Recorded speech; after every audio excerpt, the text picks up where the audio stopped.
Shalom. We're sitting on one of the many wonderful rooftops in the old city of Jerusalem. With me is Maxim, part of Chosen People Ministries, Beth Sar Shalom in Israel.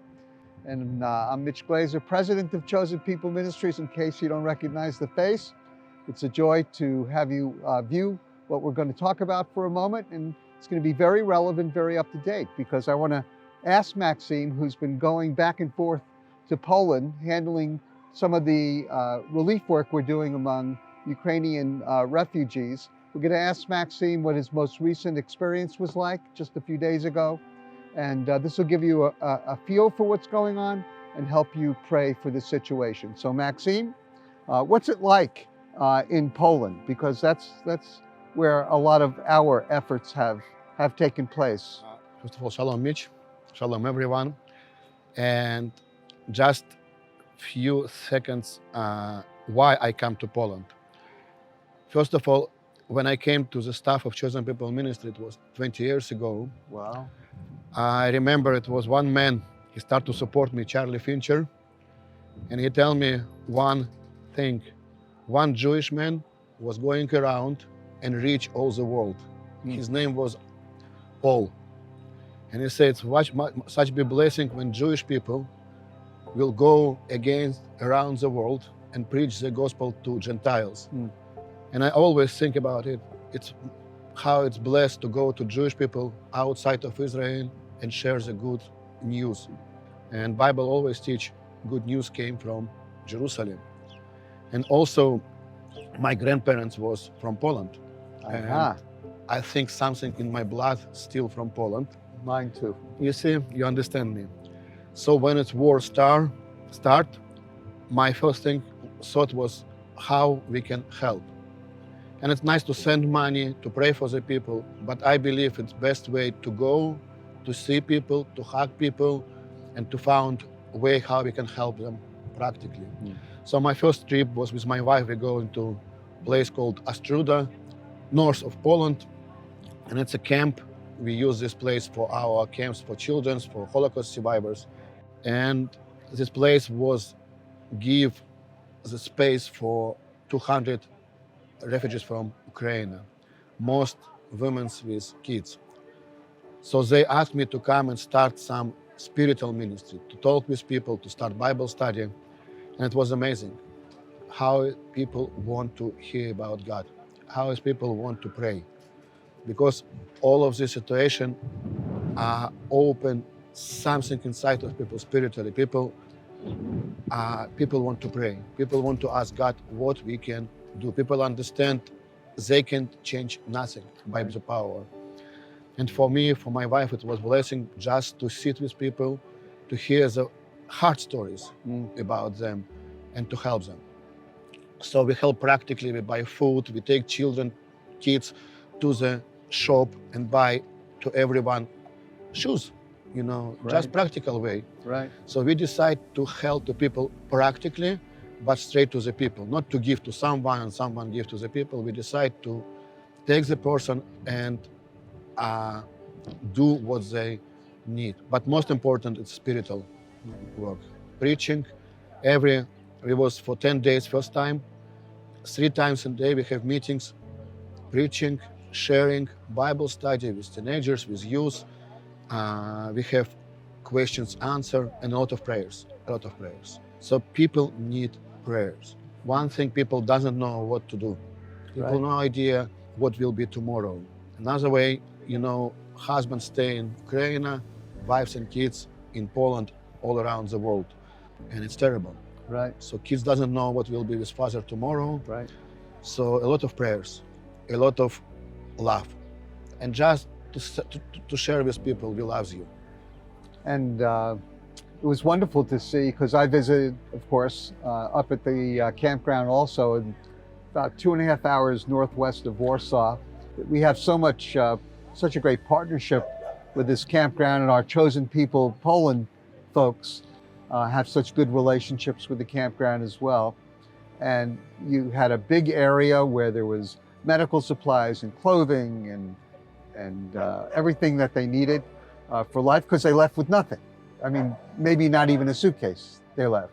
And then what really moved me, believe it or not, was watching the Ukrainian refugees working in the kitchen, making food for the other Ukrainian refugees. You know, and it was just, I mean, for them to serve one another, even in the midst of such crisis, and then to meet those beautiful children. I mean, you fell in love instantly with these kids. And you and Slavna, your wife, did such a great job ministering to these children. And so we thank God for what you did. Yeah, but also, you know, it was fun and amazing. When we came, me and my wife, we are from Russia. So we born in Russia, we grew up in Russia. So when we came first time to these people, so we start to discussion in Russian.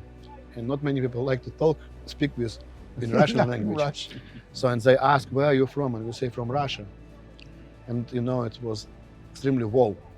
So they was a little bit far away from us. Right. So it take couple hours, we sit with people and we introduce ourselves and we tell them, we usually come to this place with our kids, with Holocaust survivors, and we believe and we love people in Ukraine, and we pray for you. And after a couple hours, wall was broken and we start best friends. But also Poland, you know, Poland, it's also a good place for Jewish, I mean, good place. It's a place where there's a lot of Jewish people too. And I know from Ukraine came a lot of Jewish people. And one of our goals was also found between 2 million refugees, maybe few Jewish people. It was very hard. But you know, during these 3 times, we sent to Israel more than 20 families. Of Jewish families? Of Jewish families, yeah. Not just, we help them. We buy for some tickets from Poland to Israel. Some families, I'm personally encouraged to come to Israel because I was not sure, you know, where they're going. And I say, go to Israel, it's God's will, and we help you. We try to be now fellowship and contact with everyone we help to come here. And quite frankly, a lot of that funding came from Chosen People Ministries in order to, so your gifts make it happen, your prayers make it happen.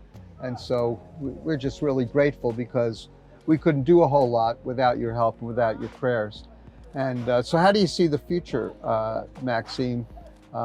We're all sort of waiting with bated breath for the war to stop. How do you see it? Will these people come back home? How soon? What do you think? You know, we need a lot of prayers. For my personal thing, I think people will come back home, and it will be everything okay. But like believers and person who is read Bible, I know it can be more worse. I know it can be more difficult for people.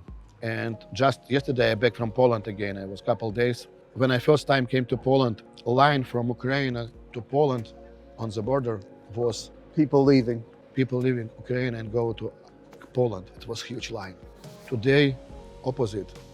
You're going the other way. Yeah, from Poland, 12 kilometers. It's around 8 miles.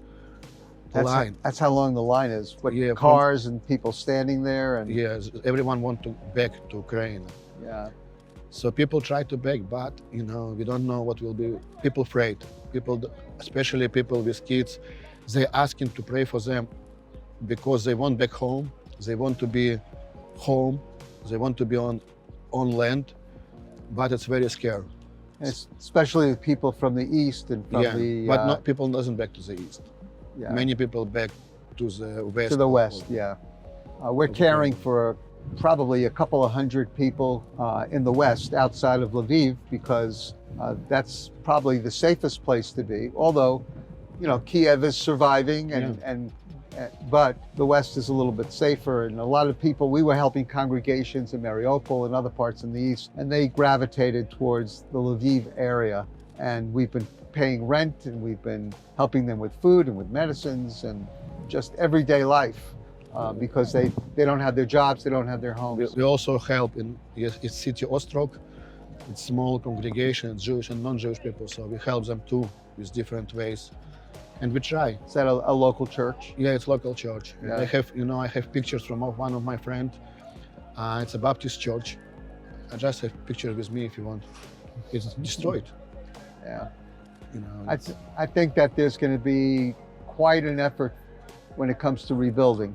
Yeah. People are going to have to rebuild their lives, their homes, their churches, their messianic congregations, and But most important to rebuild this their soul. soul. Yeah. Because I met families, two sisters, one from live in Ukraine, another one in Russia, or west and east part, and they like enemies. It's Right. very hard. It's the dividing families. Dividing families, husband and wives, divorce. And Yeah. terrible. Well, thank you, Maxime. And thank you for Mitch. what you're doing. Thank you for everyone who support us and thank you for your give us help. opportunity. We'll keep you posted on whatever else the Lord is doing as we see it. We'll let you know our plans.